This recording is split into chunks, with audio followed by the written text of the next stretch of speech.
कोडरमा सड़क हादसा। कोडरमा कोवार मार्ग पर बाइक और स्कूटी की टक्कर में 17 वर्षीय सूरज पंडित, 32 वर्षीय वीरेंद्र पंडित और 45 वर्षीय उदय पासवान गंभीर रूप से घायल हो गए।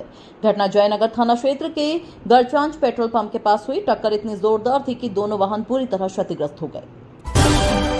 शहीद परिवारों को सहायता। पलामू मुठभेड़ में शहीद संतन मेहता और सुनील राम के परिजनों को राज्य सरकार 2-2 करोड़ रुपए और एक सरकारी नौकरी देगी। वित्त मंत्री राधाकृष्ण किशोर ने शहीद परिवारों से मुलाकात कर घोषणा की। राशि सरकार व बैंक समझौते के तहत मिलेगी, जिसमें बैंक व राज्य सरकार का समान योगदान होगा। हजारीबाग में आत्महत्या। हजारीबाग जिले के चंदौर गांव में 21 वर्षीय सुलेखा कुमारी और 25 वर्षीय मंटू पांडे ने सल्फास खाकर आत्महत्या कर ली। लड़की के परिजन बिना सूचना शव दाह करने ले जा रहे थे, तभी पुलिस ने हस्तक्षेप किया। शव को पोस्टमार्टम के लिए भेजा है। पुलिस मामले की जांच कर रही है। बिजली मरम्मत में युवक की मौत। कोडरमा के डोमचांच क्षेत्र में बिजली मरम्मत के दौरान 22 वर्षीय सिंटू विश्वकर्मा की करंट लगने से मौत हो गई। वह पिछले 4 साल से साथी दशरथ विश्वकर्मा के साथ मरम्मत कार्य कर रहा था। ग्रामीणों ने बिजली विभाग पर लापरवाही का आरोप लगाया। घटना से गांव में शोक की और आक्रोश है। खंडोली डैम विवाद। गिरिडीह के खंडोली डैम पर ग्रामीणों ने जल समाधि लेने की कोशिश की। पुलिस ने उन्हें रोककर बाहर निकाला। ग्रामीणों ने जमीन वापसी और 8 अन्य मांगे रखी। यह जमीन 1952 में डीवीसी को दी गई थी। आंदोलन तेज होने के संकेत मिल रहे हैं। प्रशासन ने स्थिति पर निगरानी बढ़ा दी है। बंद कोलियरी में युवक की मौत।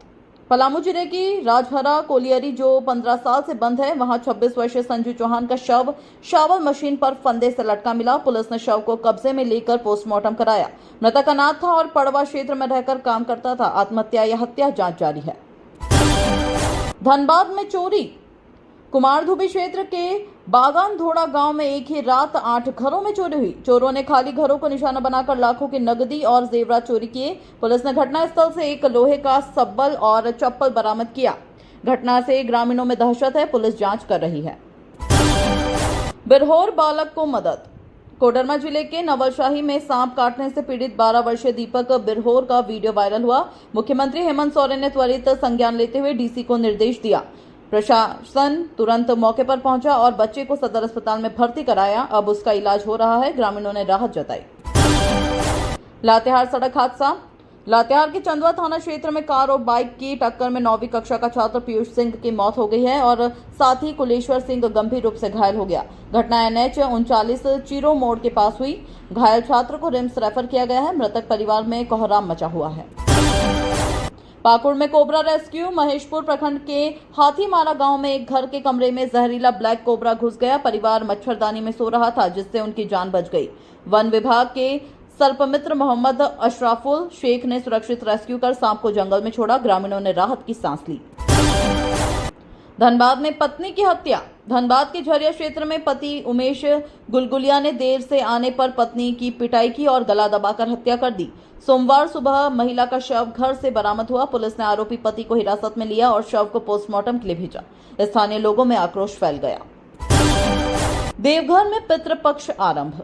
देवघर के शिवगंगा तट पर पितृपक्ष की शुरुआत पर श्रद्धालुओं की भारी भीड़ उमड़ी। स्नान और तर्पण के लिए लोग सुबह से पहुंचने लगे। चंद्र ग्रहण के बाद स्नान के विशेष महत्व के कारण भीड़ और अधिक रही। श्रद्धालु पिंडदान व जल अर्पण कर अपने पितरों का श्राद्ध कर रहे हैं। पाकुड़ सड़क हादसा। पाकुड़ दुमका मुख्य सड़क पर हाईवा की टक्कर से 5 वर्षीय सना खातून की मौत हो गई। बच्ची अपने दादा के साथ सड़क पार कर रही थी। हादसे के बाद आक्रोशित ग्रामीणों ने सड़क जाम कर प्रदर्शन किया। प्रशासन ने मौके पर पहुंचकर स्थिति को नियंत्रित किया। बच्ची की मौत से गांव सदमे में है। मंत्री इरफान अंसारी को धमकी। स्वास्थ्य मंत्री डॉक्टर इरफान अंसारी को अज्ञात नंबर से फोन पर जान से मारने की धमकी मिली। धमकी देने वाले ने कहा, तुम्हें बहुत जल्द उड़ा देंगे। घटना बोकारो सर्किट हाउस में ठहराव के दौरान हुई। सुरक्षा एजेंसियां सक्रिय हो गई। मंत्री ने कहा, ऐसे खतरों से वह डरने वाले नहीं हैं। चक्रधरपुर में अधजला शव। चक्रधरपुर में भारत भवन के पीछे झाड़ियों से अधजला शव बरामद हुआ। शव से तेज दुर्गंध उठ रही थी, जिससे लोगों ने पुलिस को सूचना दी। शव इतनी बुरी तरह जला था कि पहचान मुश्किल हो गई। पुलिस गुमशुदगी रिपोर्ट से जांच कर रही है। घटना से क्षेत्र में सनसनी फैल गई। टंडवा थाना क्षेत्र के खधैया नदी में अचानक बाढ़ आने से बाइक धो रहे जीजा साला बह गए। साला को ग्रामीणों ने बचा लिया, लेकिन जीजा चांदो दास अब भी लापता है। घटना से पूरे गांव में मातम है। पुलिस और ग्रामीण उसकी तलाश में जुटे हैं। झारखंड मौसम अपडेट। मौसम विभाग ने 7 से 13 सितंबर तक झारखंड में हल्की से मध्यम बारिश की संभावना जताई है। अगले 5 दिनों तक बादल छाए रहेंगे और गरज के साथ वर्षा होगी। अधिकतम तापमान 30 से 34 और न्यूनतम 21 से 24 डिग्री रहेगा। कई जिलों में आकाशीय बिजली गिरने की आशंका भी जताई गई है। किसान उदय कुमार की मिसाल। चतरा के इलेक्ट्रिक इंजीनियर उदय कुमार ने नौकरी छोड़ आधुनिक तकनीक से हरी मिर्च की खेती शुरू की। प्रधानमंत्री ड्रिप सिंचाई योजना का लाभ लेकर 3 एकड़ भूमि में खेती कर रहे हैं। उनकी मेहनत से अच्छी आय हो रही है। आसपास के किसान भी उनकी राह पर चल रहे हैं। आदिवासी महिलाएं बनी रिसोर्ट मैनेजर। जमशेदपुर कला मंदिर के सहयोग से घाटशिला के चेंगजोरा गांव में आदिवासी थीम पर हेरिटेज रिसोर्ट तैयार हुआ। इसका संचालन 14 आदिवासी महिलाएं करेंगी। पहले घरेलू काम तक सीमित महिलाएं अब पर्यटकों की मेजबानी कर आत्मनिर्भर बनेंगी। यह पहल ग्रामीण पर्यटन और महिला सशक्तिकरण की नई मिसाल बनेगी। परशुराम ज्ञानपीठ उद्घाटन। राजस्थान के मुख्यमंत्री भजनलाल शर्मा ने जयपुर में श्री परशुराम ज्ञानपीठ का उद्घाटन किया। यहां 500 बच्चे पढ़ाई कर सकेंगे। गरीब बच्चों को मुफ्त सिविल सेवा कोचिंग दी जाएगी। 14 सितंबर से प्रवेश प्रक्रिया शुरू होगी। विप्र फाउंडेशन ने इसे ज्ञान व संस्कार का केंद्र बताया। कर्मा पर्व का संदेश। पूर्व उप मुख्यमंत्री सुदेश महतो ने कहा कि कर्मा पर्व केवल धार्मिक अनुष्ठान नहीं बल्कि प्रकृति संरक्षण का संदेश देता है। इस पर्व में खुशहाली, अच्छी फसल और मानव प्रकृति के रिश्ते की मजबूती की कामना की जाती है।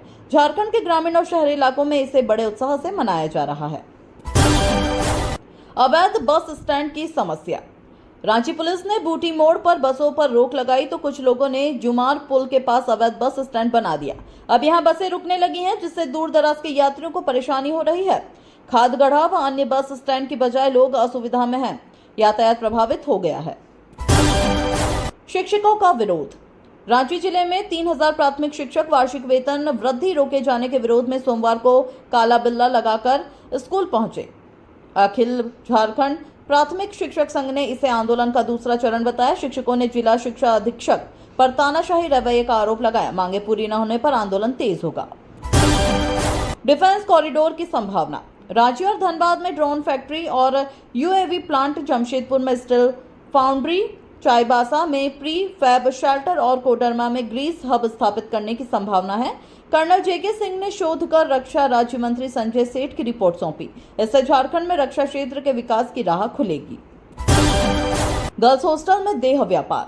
रांची के लालपुर में गर्ल्स हॉस्टल की आड़ में देह व्यापार का धंधा पकड़ा गया। पश्चिम बंगाल से लड़कियां लाई जाती थी और 20,000 मासिक पर रखा जाता था।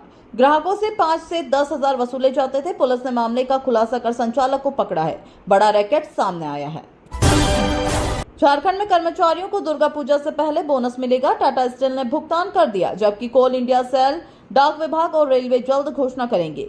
बोनस सीधे खाते में आएगा, जिससे बाजार में रौनक बढ़ेगी। कोल कर्मियों के बोनस पर दिल्ली में 22 सितंबर को बैठक होगी। धोनी का नया फिल्मी अवतार। टीम इंडिया के पूर्व कप्तान महेंद्र सिंह धोनी अब एक्टिंग में हाथ आजमाएंगे। वे आर माधवन के साथ फिल्म द चेज में नजर आएंगे। रविवार को टीजर रिलीज हुआ है। दोनों ब्लैक आउटफिट और सनग्लासेस में एक्शन मोड में दिखे। हाथों में गन लिए ताबड़तोड़ फायरिंग करते नजर आए। रांची यूनिवर्सिटी में कॉपियां गायब। रांची यूनिवर्सिटी की लापरवाही सामने आई। स्नातक भूगोल के साथ साइकोलॉजी की कॉपियां भी गायब मिली। छात्रों के दबाव के बाद परीक्षा बोर्ड ने ग्रेस मार्क्स देने का निर्णय लिया। छात्रों को अन्य विषयों के औसत अंक दिए जाएंगे। मामले ने विश्वविद्यालय की विश्वसनीयता पर सवाल खड़े कर दिए। रांची में दिखा ब्लड मून। रविवार रात राजधानी रांची में लोगों ने खगोलीय घटना ब्लड मून का नजारा देखा। रात 9:59 पर चांद पर पृथ्वी की छाया दिखनी शुरू हुई। 10:30 बजे दृश्य सबसे सुंदर था। धीरे धीरे चमकता चांद धुंधला हो गया। लोगों ने वर्षों बाद इस अद्भुत दृश्य का आनंद लिया। झारखंड हाईकोर्ट की सख्ती। झारखंड हाईकोर्ट ने आम लोगों से जुड़े 6 मामलों पर स्वतः संज्ञान लिया। इनमें शहर में कचरा फैलाना, छात्रों से रैगिंग जैसी समस्याएं शामिल है। अदालत ने इन्हें जनहित याचिका में तब्दील कर विभागों से जवाब मांगा। मीडिया रिपोर्ट पर गंभीरता दिखाई। 8 सितंबर को सुनवाई होगी। कर्नल पर गंभीर आरोप। रांची में सेना के कर्नल पर पत्नी ने प्राथमिकी दर्ज कराई। आरोप है कि कर्नल संवेदनशील जानकारी प्रेमिका से साझा कर रहे हैं। पत्नी ने अवैध संबंध, गाली गलौज और मारपीट का भी आरोप लगाया। नाबालिग बेटी को परेशान करने और जान से मारने की धमकी देने की शिकायत की। मानसिक रोगियों के लिए हाफ वे होम। रांची के कांके स्थित रिनपास में हाफ वे होम बनेगा। यह उन मरीजों के लिए होगा जो इलाज से स्वस्थ हो चुके हैं, लेकिन परिवार ने उन्हें ठुकरा दिया है। यहाँ ऐसे 50 मरीज रह सकेंगे। यह सुविधा उनके पुनर्वास और समाज में सम्मानजनक जीवन जीने का अवसर देगी। रिम्स नेत्र संस्थान तैयार। रांची रिम्स का क्षेत्रीय नेत्र संस्थान आखिरकार बनकर तैयार हो गया। निर्माण 11 साल पहले शुरू हुआ था और कई डेडलाइन फेल हुई। एजेंसी ने 10 सितंबर तक बिल्डिंग हैंडओवर करने का वादा किया है। इसी महीने मुख्यमंत्री हेमंत सोरेन उद्घाटन कर सकते हैं। रिम्स प्रबंधन तैयारी में जुटा। संगठन को मजबूत करने का फैसला। हजारीबाग में भारतीय जीवन बीमा जीवन ज्योति कार्यालय में अभिकर्ताओं की आम सभा हुई। अध्यक्षता अनिल कुमार सिन्हा ने की। संगठन को सशक्त बनाने का निर्णय लिया गया। पूर्व घटनाओं पर आक्रोश व्यक्त किया गया। सदस्यों ने सहयोग राशि जमा की और जीएसटी संबंधी भ्रम दूर करने पर भी चर्चा हुई। हजारीबाग करेगा वॉलीबॉल चैंपियनशिप की मेजबानी। हजारीबाग डिस्ट्रिक्ट वॉलीबॉल एसोसिएशन की वार्षिक आम सभा कैनरी इन होटल में हुई। अध्यक्ष भैया अभिमन्यु प्रसाद और सचिव अनवर हुसैन मौजूद रहे। वर्ष भर की उपलब्धियां साझा की गई। खिलाड़ियों ने राज्य व राष्ट्रीय स्तर पर पदक जीते। यूथ स्टेट वॉलीबॉल चैंपियनशिप की मेजबानी अब हजारीबाग करेगा। चौपारण में अवैध खनन पर कार्रवाई। चौपारण और इटखोरी में अवैध खनन जारी है। एनजीटी के निर्देशों के बावजूद नदी से बालू निकासी हो रही थी। सीओ संजय कुमार यादव ने देर रात छापेमारी की। गिट्टी लदा ट्रक और बालू से भरा ट्रैक्टर जब्त किया गया। अवैध कारोबारियों पर कड़ी कार्रवाई की तैयारी है। मोमिन कॉन्फ्रेंस अध्यक्ष का निधन। चतरा जिला मोमिन कॉन्फ्रेंस के अध्यक्ष हाजी जैनुल आबेदीन अंसारी का निधन हो गया। वे लंबे समय से सामाजिक कार्यों में सक्रिय थे और गरीबों की मदद करते थे। नेताओं ने गहरी संवेदना व्यक्त की। वे बसपा से चतरा लोकसभा का चुनाव भी लड़ चुके थे। समाज में उनकी अलग पहचान थी। हजारीबाग में रक्तदान शिविर। हजारीबाग के बिशप हाउस प्रांगण में रक्तदान शिविर आयोजित किया गया। कैथोलिक धर्म प्रांत के तत्वाधान में हुए शिविर का शुभारंभ बिशप आनंद जोजो ने किया। सदर अस्पताल के मार्गदर्शन में कार्यक्रम चला।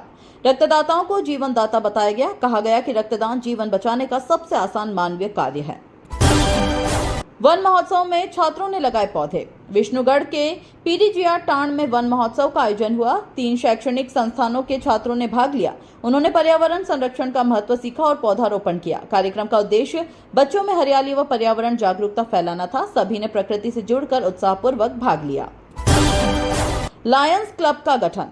बड़का गांव के खरांटी गांव में तैलिक साहू समाज की बैठक हुई। अध्यक्षता जगदीश साहू ने की। सर्वसम्मति से संगठन का गठन किया गया। महेश खंडेलवाल अध्यक्ष बनाए गए। अन्य पदों पर भी जिम्मेदारियां बांटी गई।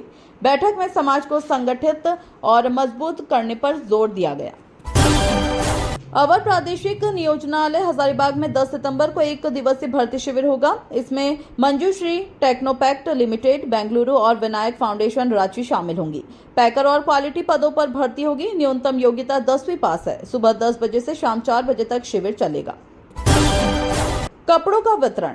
बड़कागांव प्रखंड के तेलियात्री पंचायत में 231 साड़ी, धोती और लुंगी का वितरण हुआ। मुखिया संघ अध्यक्ष सह सांसद प्रतिनिधि रंजीत कुमार ने लाभुकों को वस्त्र दिए। उन्होंने समय पर राशन देने की बात कही। साथ ही कहा कि राशन वितरण में किसी प्रकार की गड़बड़ी बर्दाश्त नहीं होगी। युवा साथी झारखंड का सामाजिक कार्य।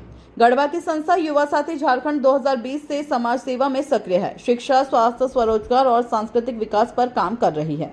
गरीब परिवारों को मदद, रक्तदान शिविर और सामाजिक उत्थान के कार्यक्रम आयोजित करती है। इसकी स्थापना समाजसेवी विकास सिंह ने की थी।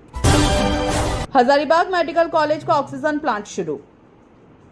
SBMCH का 2.5 साल से खराब पड़ा ऑक्सीजन प्लांट शुरू हो गया। उपायुक्त शशि प्रकाश सिंह के निर्देश पर छापेमारी में खामियां सामने आई थी। प्रिंसिपल डॉक्टर SK सिंह की टीम ने सुधार किया। अब अस्पताल की तस्वीर बदल रही है। मरीजों को ऑक्सीजन आपूर्ति में राहत मिलेगी। बड़का गांव में इनामी मुकाबला। सिरमा स्थित मदरसा नजीरुल उलूम में इनामी मुकाबला हुआ। 3 ग्रुपों ने सवाल जवाब प्रतियोगिता में भाग लिया। रजवी ग्रुप विजेता रहा। अफरोज को बेस्ट अवार्ड मिला। मौलाना मोहम्मद अजमल और कारी मोहम्मद सफीक जज बने। कहा गया कि भविष्य में बच्चे स्टेट लेवल पर भी प्रतियोगिता में भाग लेंगे। वज्रपात से महिला की मौत। इचाक थाना क्षेत्र के नावाडीह गांव में 48 वर्षीय महिला देवंती देवी की वज्रपात से मौत हो गई। वह खेत में टमाटर तोड़ रही थी। अचानक बारिश के साथ बिजली गिरी और वे इसकी चपेट में आ गई। परिजनों और गांव वालों में शोक की लहर है।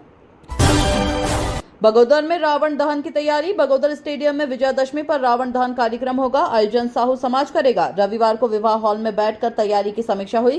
कार्यक्रम 2 अक्टूबर को भव्य तरीके से होगा। कमेटी गठित की गई और अध्यक्ष दिलीप कुमार साहू को बनाया गया।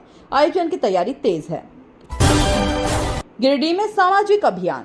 गिरिडीह जिला तैलिक साहू समाज 1952 से शिक्षा और स्वास्थ्य पर काम कर रहा है। संगठन सामाजिक कुरीतियों के खिलाफ अभियान चलाता है। पौधारोपण, ब्लड डोनेशन, गरीबों को वस्त्र और सामग्री वितरण जैसे कार्य होते हैं। बिरहोर बच्चों को भोजन और शिक्षा सामग्री दी जाती है। सकारात्मक बदलाव दिख रहे हैं। होमगार्ड बहाली शुरू। गिरिडीह में 2023 की होमगार्ड वैकेंसी पर 2 साल बाद भर्ती प्रक्रिया शुरू हुई। 708 पदों के लिए 8,500 आवेदन आए थे। 1300 आवेदन छट गए। अब 7,200 शेष है। 8 सितंबर से गिरिडीह स्टेडियम में दौड़ परीक्षा शुरू हुई। जिला प्रशासन चयन प्रक्रिया पूरी करने में जुटा है। गिरिडीह में अखिल विश्व गायत्री परिवार ने माता भगवती देवी शर्मा का महाप्रयाण दिवस मनाया। उनका निधन 1994 में भाद्रपद पूर्णिमा को हुआ था। गायत्री शक्तिपीठ गिरिडीह में श्रद्धांजलि दी गई। प्रमुख वक्ताओं ने उनके योगदान को याद किया। जिले भर में कार्यक्रम आयोजित कर श्रद्धांजलि अर्पित की गई।